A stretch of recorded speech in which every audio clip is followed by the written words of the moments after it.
So thank you everyone for joining us. And as Gemma's already mentioned, there's going to be plenty of opportunities to ask us questions as we go through this hour-long webinar together. The webinar is being recorded as well, so I'm sure there'll be an opportunity to watch this back in the future.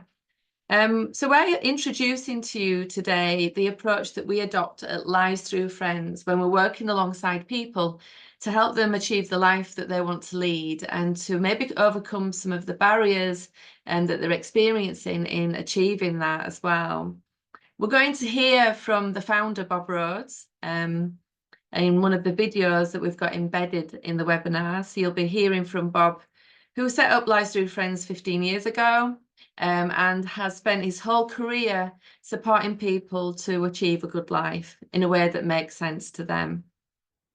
And because of that, Lives Through Friends really has a focus on supporting people to lead a good life. And what we mean by that is a life that is embedded in community, surrounded by people who love and care for them and doing the things that really matter to them.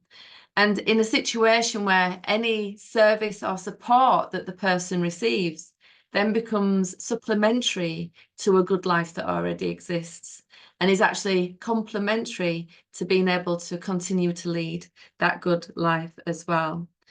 And a lot of the work that we do is really tied into national policy around people being able to have choice and control, people being able to have a plan that they've led on, and being able to have support that's set up in a very bespoke way and using individualised funding as well.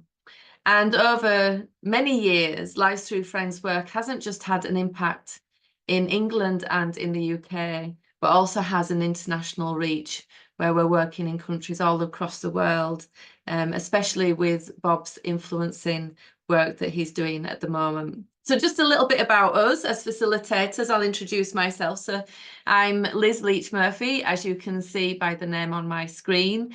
I, for the last 27 years, have been leading up on person-centred approaches and helping to set up support in a way that makes sense to people, working directly with people, with families, with service providers, commissioners, local authorities, ICBs, but also doing some influencing work at a think tank level as well. So my name's Liz Leach Murphy. You can find me on LinkedIn if you're on there, if you want more information about the work that I've done. And I'll pass on to Amanda. Hi everyone, I'm Amanda Tops and I'm based in the northwest of England, and I've worked in adult social care for over 30 years, and I started out in support work in the community, but I've worked in residential and day support settings as well, and then I moved into social work in mental health, and then community development and finally commissioning before I went freelance and started working with Lives Through Friends about 5 years ago. So when I worked for a local authority, I was really frustrated by the systems that didn't easily support hospital discharges. So when I met Bob in Glasgow at the same conference that Liz and I were at, an inclusion conference, citizen conference, we just sort of hit it off really, and the rest is history, so they say. So yeah, just that frustration around systems and services not supporting people well out of hospital and not getting that bespoke support for them. So that's one of my passions and what led me to work for Lives Through Friends. And I'm also on LinkedIn, so you can find me under Amanda Tops. Hand back to you then, Liz. Thank you.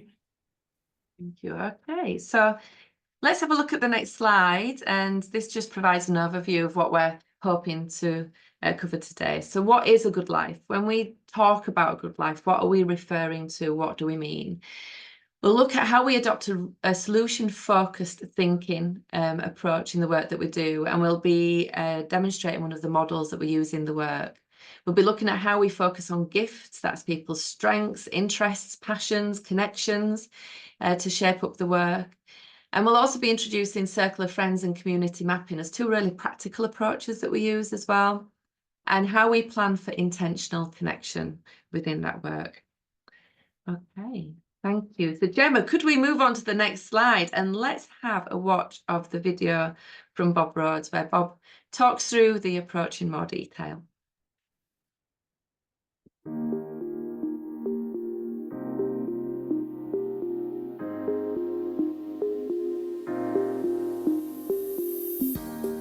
There's a whole gang of people within our network who bring practical experience which has also, to some extent, been researched. And the crucial thing that we learnt was that everybody's different, and that there is no way that a set of service arrangements are ever going to meet anybody's needs to have a life.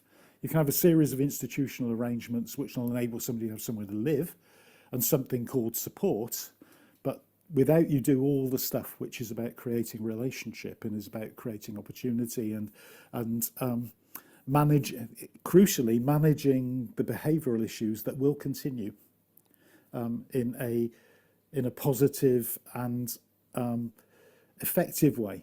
I was in conversation with a colleague who has been working with a young man, and this young man's still a child, and he's been in a placement with a provider, and the provider has basically said they can't cope with him. The response of his local authority was to look for a service elsewhere based on there will need to be 5-to-1 staffing support arrangements. Now, what we know is that anybody with nearly any challenging behaviour, but particularly people with autism, and this young man is on the spectrum, can't cope with that level of presence of other people, that hyperstimulation.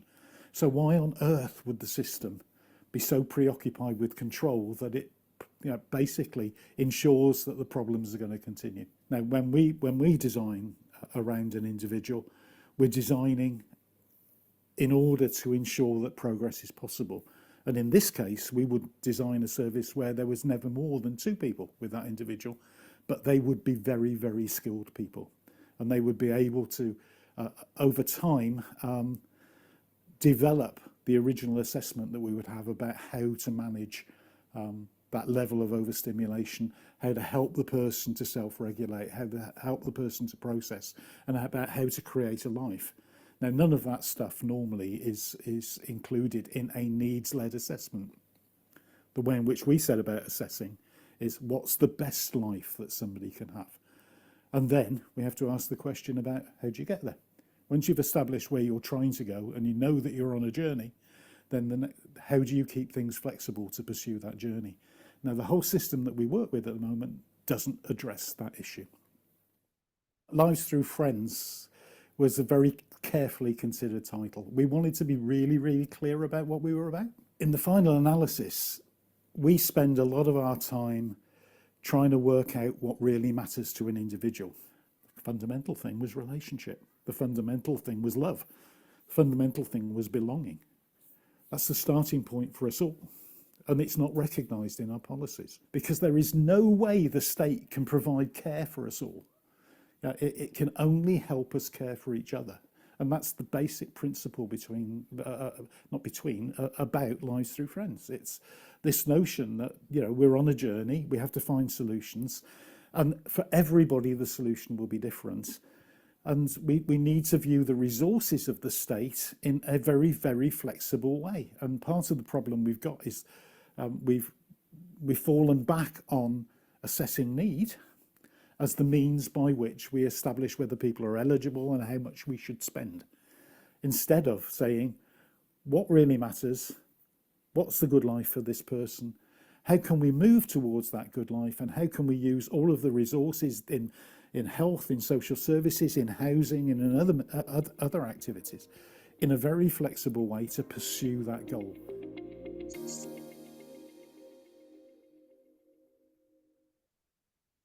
Thank you, Gemma. So how do we start focusing on a good life and what a good life is? Well, what we'd like to do is do a bit of interactive work with you. Yeah, that's the right slide, Gemma, thank you. And ask you what really matters to you. And if possible, write down in the chat what is fundamental to your good life. So think about yourself as a person, not in your job role, and write down what really matters to you in your life, and then perhaps prioritise your top 3 to 5 and write them in the chat. So I'll give you a minute or 2 to do that. So what really matters to you when you think about your own life?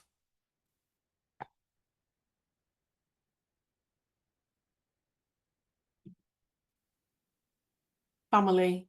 Thanks, Hans.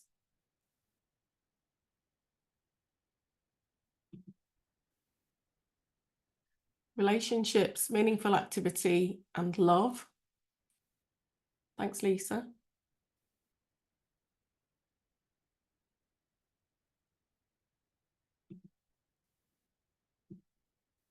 Oh, lots coming through now. Thanks, Ella. Housing, yes, definitely.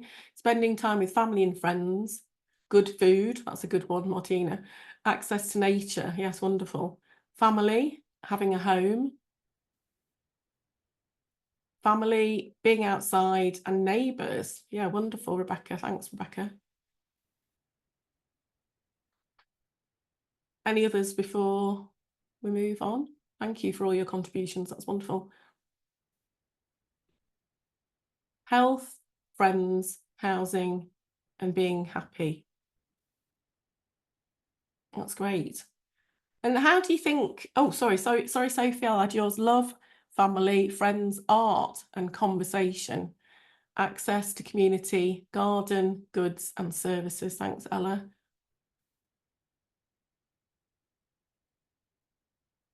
Let me know if there's any more coming. It's really difficult when you can't chat to people, isn't it? Okay, well, I'll move on, and then if any others pop up, we'll add them in. So yeah, thank you for doing that with us. So you can see there's a lot of overlap there, isn't there, with family. Oh, Jamie, relationships, meaning and purpose, love, connections, good health, fun and laughing, positivity, outdoors exercise, and family. Wonderful list. Thank you, everyone. Great lists. So I just want to ask you a question. How do you think that this compares, the list that you've written down and we can all see in the chat, how do you think this compares to what is usually focused on in health and social care, conversations and assessments? What do you think are the similarities and what's missing? Do you think a service can care? Answer those if you wish. They're a little bit rhetorical, but if you fancy putting an answer in the chat, that's fine. So usually there's a focus on what the health and social care system can provide, rather than how to support the person to achieve a life that makes sense for them. So we're going to look through some research about what was found out about the answer to this question. There was this large piece of research done internationally and by an organisation called Plan Canada and the Ashoka. So it's the next slide, please, Gemma. So the fundamentals of a good life. So I believe the international research actually asked over 20,000 people in total, and that was involving people from all different walks of life across the world. And what you can see is that these are the top 5 that kept coming up time and time again. Loving and caring relationships are fundamental to us all, and I think so many of us put that down, didn't we, as family or relationships or neighbours. And we thrive and we find solutions to our problems when we are connected. I've got a little quote here, which is stress is a consequence of feeling unsafe. And we work with a lot of people who experience high levels of anxiety and trauma, and some have no significant relationships, or the hospital where they are is too far from home to see their family. So yeah, loving and caring relationships are fundamental. And then the next one is some wealth and choice. We need money to fund the basics, our home, our food, our clothes, our pets, things that are important to us like hobbies.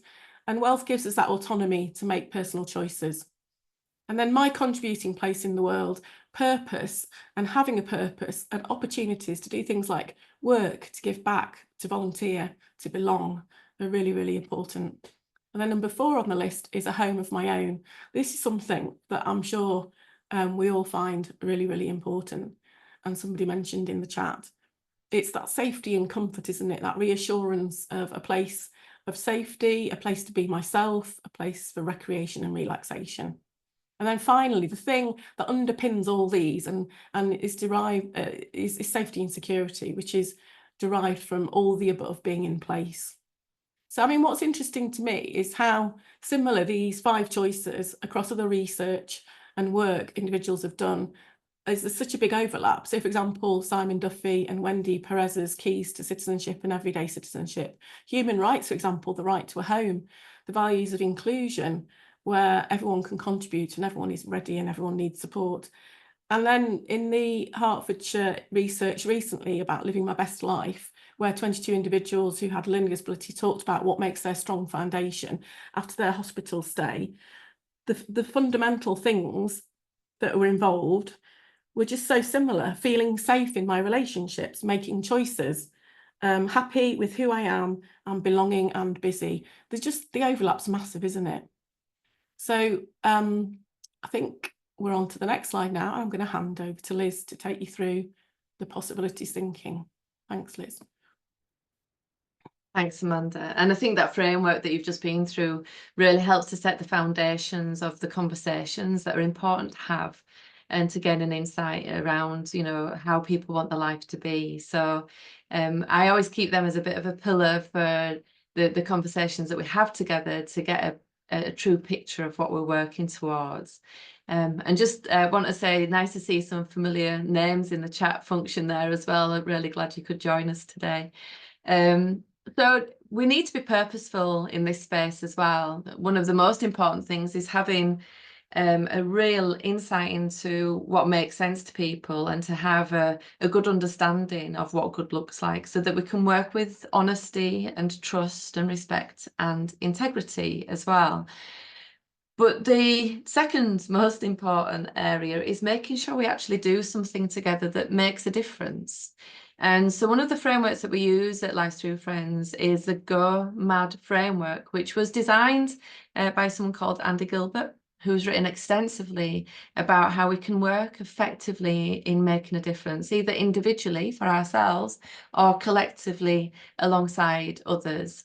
And MAD stands for making a difference. The real focus on actually, let's do something, let's make a difference. So we wanted to talk through this framework with you, so that you can get a sense of how we build this into our practice. So we start with the reason why. Do we really understand why we're doing this? Why is this important? Do we have a strong sense of purpose towards it? And the stronger sense of purpose towards that we have towards something, the more likely we're going to be motivated and energized to do something about it. But we also have a common shared understanding, when we're working together to make a change, as to what the purpose is, so that the change in the work is purpose driven rather than task driven.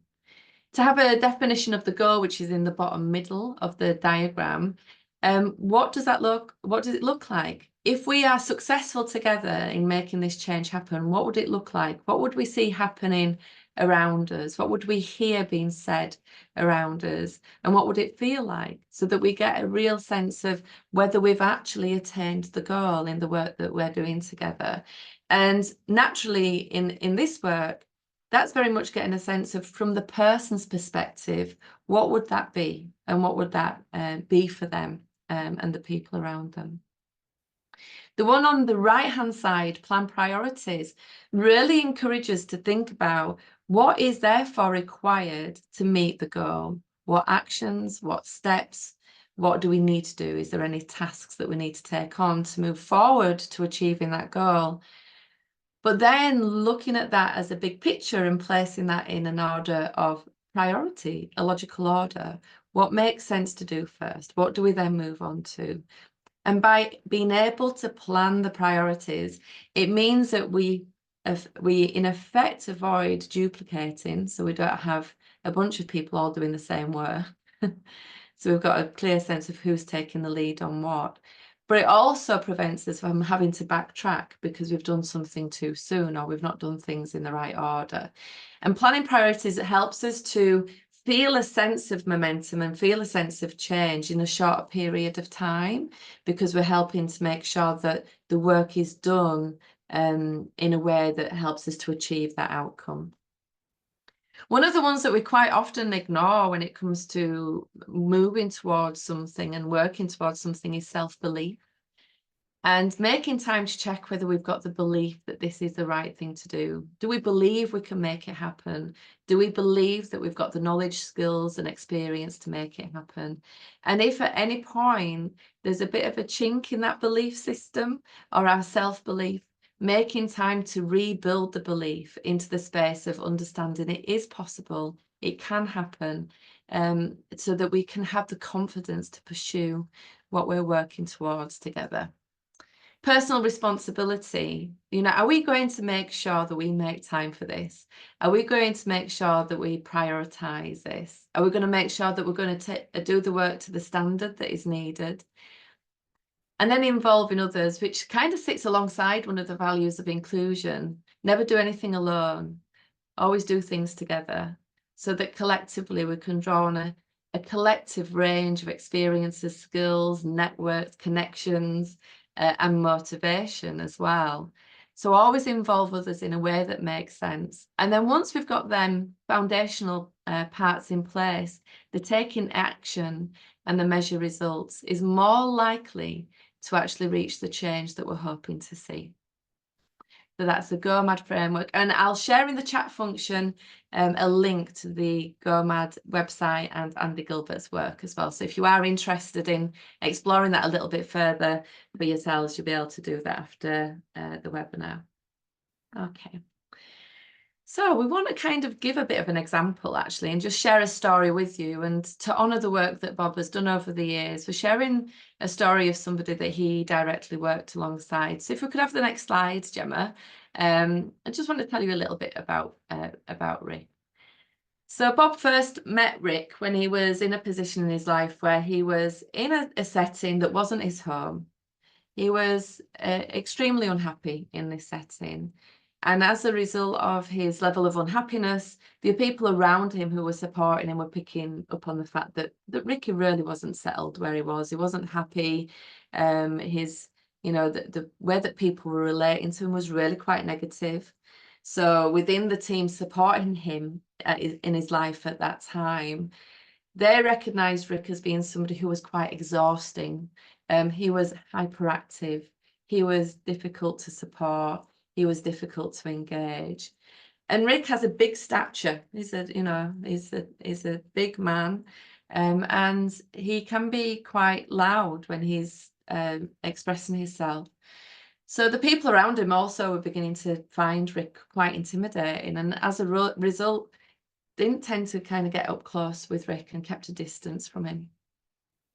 And one of the things that were quite telling from the story that Bob shared was that when Bob went to see him in the place where he was living at the time, he went into the shared space, the living room, and there was literally a circle on the carpet that Ricky had treaded into the carpet from just repeatedly walking around in a circle in that space. At that time, Rick's life was dominantly surrounded by professional paid people in his life. And that group of people were finding it quite challenging to know what to do with Rick.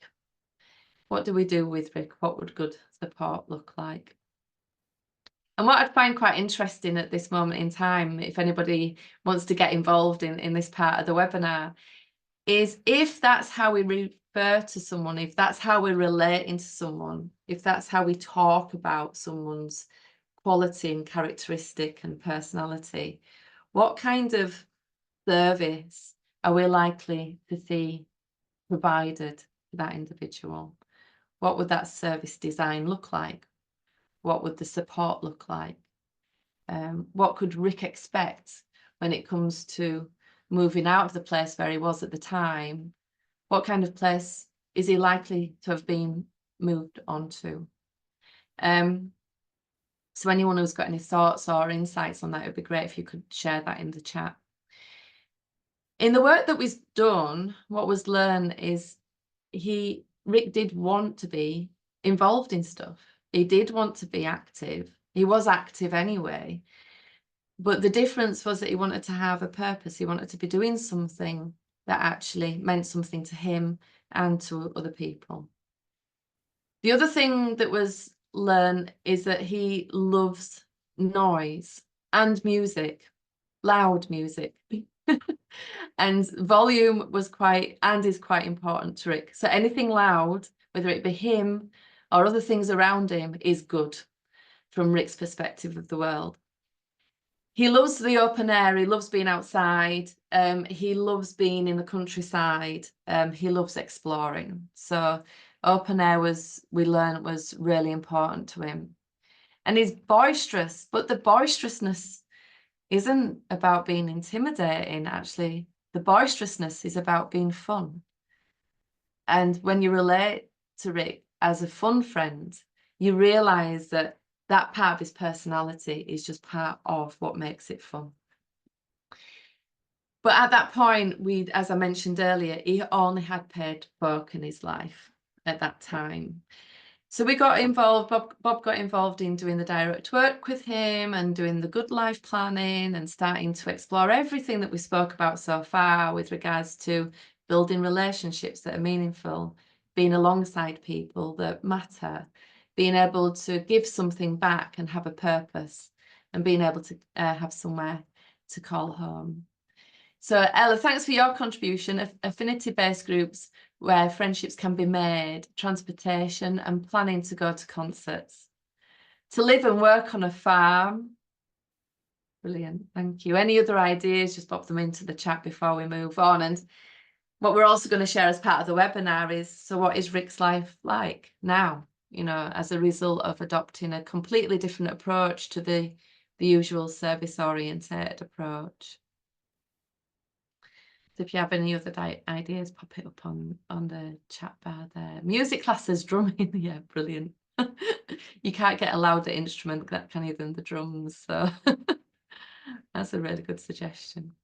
Thank you. So let's, Gemma, if we could move on to the next slide, just like to share with you what resulted for Ricky in this work. Now, one of the things that happened when he did move out, he had moved out of the institution by this point. He was in a supported living scheme, living with one other person and with 24-hour support around him. But as happens, actually, what was being experienced is that although he'd moved from a big institution, unintentionally, there was elements of where he was living, even though it was a smaller place and he was living with one other people, who was still quite institutionalized. So he joined a walking group, but he went with his support worker initially. The first walking group was for older people in the local area. And what we learned is Ricky moves very quickly. And he just was yards, miles ahead of the older walking group. And he'd get to the end a long time before anybody else, and he'd wait for the rest of the group to come along, which, you know, in many ways is fine. But that point of actually getting to know people and building meaningful relationships were being missed. So there was a little bit more of a search done, and actually a younger walking group was found, and Ricky joined that walking group, and they kept pace. So in that walking group, he actually got to know people and actually started to build them really good relationships. On one occasion, the guy from the walking group turned up to pick Ricky up. He was meant to be going with his PA, but one of the PAs had phoned in sick. So it meant that there was only one person left at the house. And the immediate reaction from the PA was, "I'm really sorry, but Ricky can't go today because we're not available to come with you."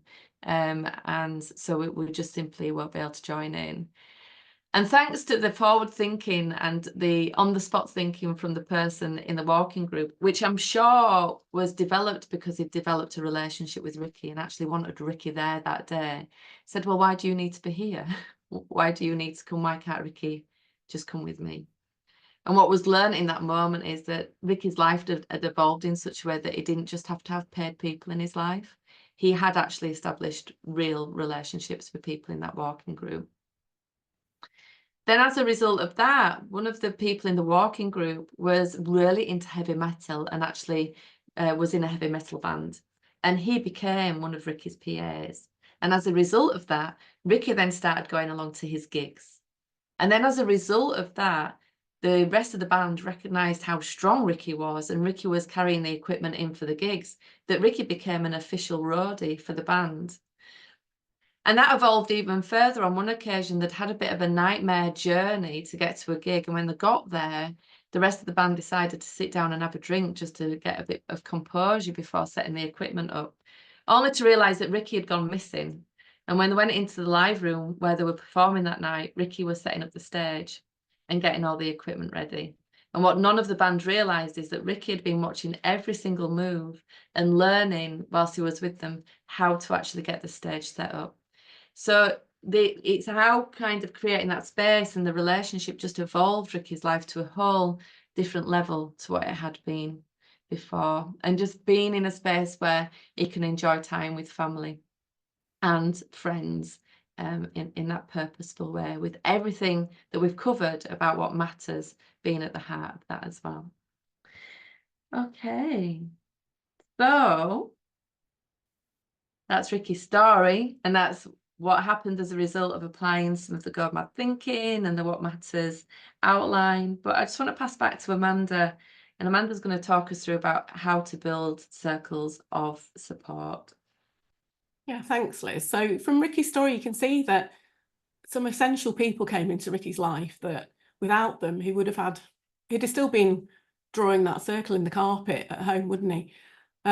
So circles of support and supporting people to build a circle of support or a circle of friends is really, really, really so fundamental, as Bob said in the video. And when people have been institutionalised in services, they may have lost contact with all their friends, all their acquaintances, all their school friends, possibly even their family. And perhaps because they're out of area, they might not have contact with their family either. And people that feature in their life most regularly can be seen as close friends or relationships, but because of the nature of the personal care they offer on a daily basis. But often these relationships are purely transactional, and that's the outside circle on the left-hand circle. You can see there's where it says exchange. That's the sort of transactional relationship that we have with paid people in our life, and that could be anyone from your window cleaner to someone who supports you, to any other service person, I suppose. People that are not really friends, they might be acquaintances, but they're being paid to be there. So we have to be intentional about supporting people to build real and meaningful relationships which are mutual and reciprocal, and that are built on respect and appreciation. And the friendships and the intimate relationships which go on to the inner two circles there, the purple and the green ones, a partnership board I work for intentionally actually set up a friendship and dating service because people with learning disabilities said they wanted love and intimacy, and it just goes to show you how many people don't have that and desperately need it, because as we identified in the What Matters exercise, we all need relationships. So we start where people share spaces for interests and passions and skills, where people might be participating in their community. Perhaps they're volunteering, a faith or community group, a workplace. It could be neighbours or a college classmate. We look for the connections that they've perhaps had in the past, and we start building in, as you can see from the circle number 2, we start building in people into people's lives that can start perhaps build a real relationship and want to be there. And we perhaps do that by identifying when we're out and about who is really drawn to that person, who really clicks with them and builds our rapport. But I want to give you an example from somebody that I'm working with at the moment. And she's a young woman who doesn't have any family, and she was cut off from her friends because of the difficulty she was experiencing with her mental health. And so the solution that between the two of us we decided upon was to set up a circle of friends. And so I was asked to contact her friends to establish if they'd like to be included. And we decided that the best way of doing a virtual circle of support was through WhatsApp. So instead of the young woman becoming the administrator because she felt that would make her feel too pressurised, I set up a group with her friends. And it was amazing because her friendships really started thriving. She'd felt guilty before that she hadn't been able to keep up with the friendships because of her mental health. Obviously fluctuated quite significantly. And when she was not in such a good place, she really couldn't communicate with anyone. And so she felt really isolated and cut off from her friends and felt guilty about it as well. So this group, everyone started contributing to this group, and her friends started to be in contact more and started to support her. And she now has an active circle of friends who provide regular support and cheer her on in the good times and the bad. And they visited her for the first time in years as a result of all coming together and chatting on this group. And major changes started to happen in her life as a result of this. One of her friends actually became her advocate and started attending the multidisciplinary meetings, which were supporting her discharge out of hospital. And then we explored a pet therapy dog visiting her in hospital because she loves animals.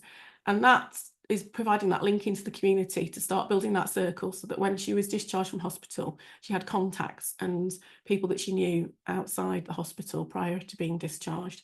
So you can see building up a circle just really supports that need for relationships, that need for belonging, and that need for connection. And it also builds up those connections to the community when somebody's being quite isolated from their community.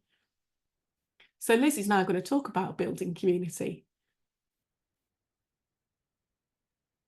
Yeah, absolutely. Thanks, Amanda. And I think one of the things I found fascinating in the years that I've been doing what we do is when it comes to the circles of support, I've often seen it used as a way of mapping the relationships that people have in their life.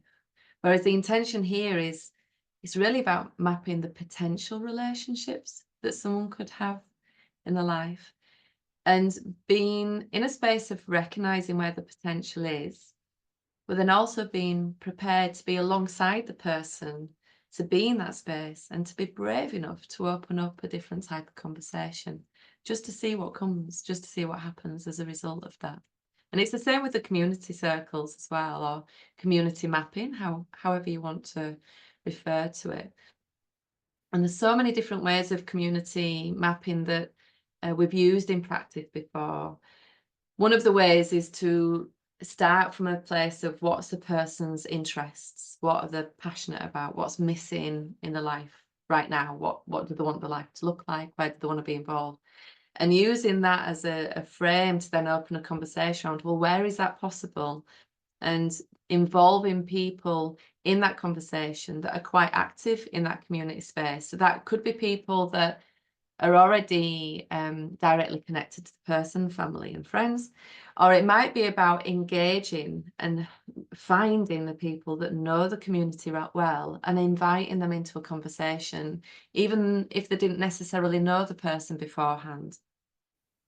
And we've done similar exercises where we've created galleries. So if there's a really active community space, we've created a gallery in that community space with these asks around the gallery, and then ask people to co-design or co-create artwork that's based on where all this stuff resides in the community. And we learn that way just from people who are necessarily like just passing by that space, but know something that they can contribute in as well. So we can get really creative about how we learn about community. The one on the right hand side is your typical map, isn't it? You know, like go on Google Maps and see where your closest hairdresser is, or you know, so you actually map out the street and the physical space, begin to recognize what is in that physical space. And this helps us when we work in this way. It really helps us move away from that service system design solution and helps us move into finding really great opportunities in the community space. But what we advocate for is to take that even one step further, because we know in communities that there is already community structure that is designed by the community provision, the voluntary community, social enterprise activity in that area. And some great stuff comes from that, don't get me wrong. But sometimes the real gems come from just getting to that grassroots space of just talking to folk in the local area. You know, if there's people walking dogs in the park and the person loves dogs, if there's a running group that you see every so often, just stopping and finding out a little bit about that running group. They might not be associated with the leisure centre or, you know, the council provision. It might be just something that has been developed by people in the community that have just made an informal arrangement to meet every so often and go for a run. And how do we find out, how do we learn about that level of community as well? And I wanted to kind of also share a bit of an example of a group of people that I've worked alongside for many years now, called The Outsiders, and it's a band that have been going for over 10 years. But when the band first got together, they saw themselves as musicians, you know, musicians first before anything else. So when it came to spending time together, they wanted to be in a space that was about music.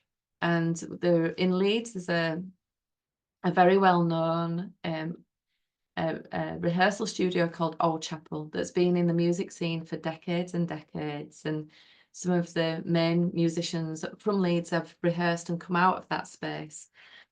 So we started rehearsing there. And from day one, it became very much a community exchange. So the rehearsal space agreed that the money that we did have to pay for the rehearsal room, instead of them using that for the rehearsal room, they invested that to create an accessible toilet and to create wheelchair accessibility throughout the building. So immediately the relationship was an exchange relationship rather than a transactional one. And then just by being in that space, what evolved was incredible. The outsiders were going through a period of time when they were getting loads of gigs and they were getting asked to play at festivals. And then young and upcoming bands in the area would come and ask the outsiders, band members, for tips and of how you get gigs and how do you get yourself in that space. We'd walk into the communal area and one of the band members would have picked up an instrument and just started playing something, maybe a bit of a bass line or a drum pattern. And other musicians that were in the space had just picked up an instrument and joined in. So there were these really impromptu jam sessions that were happening where people were just really getting to know each other. And I think one of the pinnacle moments is when the Old Chapel got some funding to extend, and there was a bit of a launch celebration event, and the outsiders were asked to play in room 1, which is the main rehearsal room. And the rest of the bands that perform at the rehearsal at Old Chapel were invited along, and they all came in to see the outsiders play. So there were a band called the Marsicans that were doing quite well at the time, pulled apart by horses. But the main band, which I'm sure you probably have heard of, is the Kaiser Chiefs. And so the Kaiser Chiefs would come in and like watch them perform, but also give them tips and ideas about how to write music and how to record music. And that level of connection with the music community in Leeds would not have been possible if we hadn't have gone down that real grassroots approach to community in finding a place and a space that makes sense. Yeah. Okay. So Amanda, I think you're going to talk us through what we have as a framework. So Lives Through Friends has a framework, and we use this as a guide for the way that we approach the work that we do. Yes, yeah, thank you, Liz. And these are the principles that we keep coming back to, and Bob mentioned at the beginning, but it's good to just go through a few of them. I don't think we've got time to do all of them, but just really want to focus on the framework and how we work at Lives Through Friends. So we focus on what really matters, which is where we started. And we do this by spending time and listening to people. We ask, how do you want to live and what's the best we can envisage? We talk about people's dreams and aspirations, their passions, interests and hobbies. And these are all become part of someone's good life plan as we support them to move forward in their life. And this is our purpose. Our focus is to define the principles that underscore that purpose. So we start with the core economy. What's supplementary and complementary? Who and what are already there? And this links into the circle of friends that we've just talked about, where we support individuals. We work to strengthen and build reciprocal relationships and social capital, and we work with and for that person to do that. We also promote the effective and creative thinking around possibilities and problem solving that Liz talked about with the Go Mad framework. So what are the possibilities? And we emphasise at Lives Through Friends taking personal responsibility. So we also talk about contributing and receiving and building community, and that's the sort of community circle that Liz talked about. And we address behavioural issues from a very skilled low arousal perspective, focused upon supporting participation, inclusion and relationship building, hence our close relationship with Studio 3 and working closely together when we're supporting people. And everyone is different, and so we know that bespoke works. This is something that Bob talked about. We don't use a service menu, it doesn't work. We focus on the things that do work, and we learn what works through co-production, trial and error. And we like to work with small providers or small supports who can flex naturally and quickly around a person's needs and use individual service funds to create that financial flexibility. So as Bob would say, it's a journey, it's not an episode, and each person is unique. And we've not done this before with this person. It's a complete new start. So we're learning together, and we will make mistakes, but we'll learn from our mistakes and we'll try again. Funding is essential, but it's not only about money. And we attend to where that adds value. So you can see from Ricky's story that in the end, he didn't need his PA to go walking. And he didn't need his PA to become a roadie. It just happened naturally from those opportunities through those natural relationships. So Bob would also say, show another way. It's about leadership. It's about being tenacious, and that when we compromise, it rarely works. So everything is organised and systemised to serve these aspirations. And that's, in a nutshell, the Life Through Friends framework. Thanks, Amanda. So yeah, we've reached actually what we wanted to cover as part of the webinar today. We're really conscious about leaving enough time at the end, the last 10 minutes, to open up to conversation, to take any questions. If there's anything that we've touched on this webinar that you'd like to know more about, or you'd just like to have some further examples, then now is the opportunity to do that. Have we got any questions come through? Let's see. Thank you, Jamie. Don't people just... Sophie said, how can people access what you do? Well, good question. Yeah. So we, people can refer themselves, people and families can come and speak to us. So that's one route, and Liz can put up the website. I think you were going to put up the website, weren't you? We've got a phone number on the website and websites. So you can have a look at some examples of stories where we've been working with people. And there's a section of that website for people who buy services. So people who are in commissioning and social workers. Sometimes, well, quite regularly, we get asked by commissioners to come and help. We do cover the UK, Sophie. We don't have groups as such, but we do have associates who work with us closely to cover the UK, and we sometimes do some work in Ireland as well. Thanks, Liz. So Liz is putting in the chat our website, so you can pick that up from there and have a look around the website. There's some good videos on the website. There's more from Bob on the website, which is great. Thanks, Sophie. So, of course, we'd be happy to talk to you more about what we do. Sorry, Liz, go on.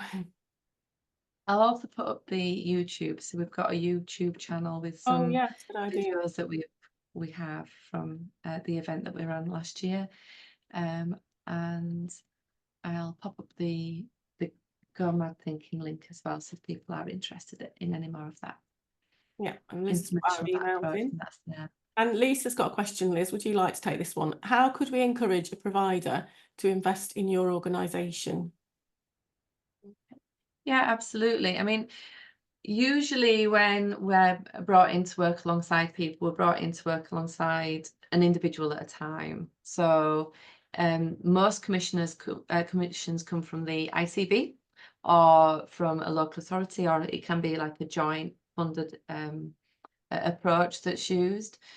Providers can actually bring us in as well, and especially when they're working alongside someone where maybe there's just a little bit of tension in the relationship, or things aren't going as well as they'd hoped, or they're wanting to explore other ways of actually being able to do the work. We can be brought in to do that as well. Now, that might be around a certain person they're working alongside, or maybe a few people that they're working alongside. But also, if the organisation's trying to explore how to do things different generally, how do we adopt a different approach? How do we provide support in a different way? Might be that the provider's trying to explore how to do individual service funds. So how do we pivot from being a commission provider where we do a set range of tasks for a person based on the service level agreement from the commissioner, and we're wanting to move to individual service funds where we're actually working in a way that makes sense to the person? We can help with some of that change piece as well, if that's of interest. And in that situation, it would be a case of us opening up a dialogue, having a conversation around what the provider's hoping to achieve. We'd then put together a proposal with an outline of what we could bring into that space with a costing structure attached to it as well. And from that point, if that's agreed, then it would be then on to engaging us to do the work. So we'd always like design a specific project plan, a project implementation plan with a milestone and a time frame that we're working in as well. I hope that answers your question, Lisa. Got any more questions at the moment? So please feel Tom's free. had to leave now. You said thanks for coming along. Yeah, is there any other questions from anyone else? Thanks, Lisa. Thank you, Lisa. Be nice to actually see you, wouldn't it? Maybe we could do a It different would, yeah. Zoom interactive session in the normal Zoom format, not a webinar format another time. Yeah. Thank you, Liz and Amanda, on behalf of Studio 3 for this afternoon. It's been lovely to listen to you both, actually. 'Cause although I work with you both, it's quite nice to hear it from a different perspective. So thank you very much from us all. I'm sure everybody agrees with me who's joined us to watch today. And thank you for joining in as well this evening.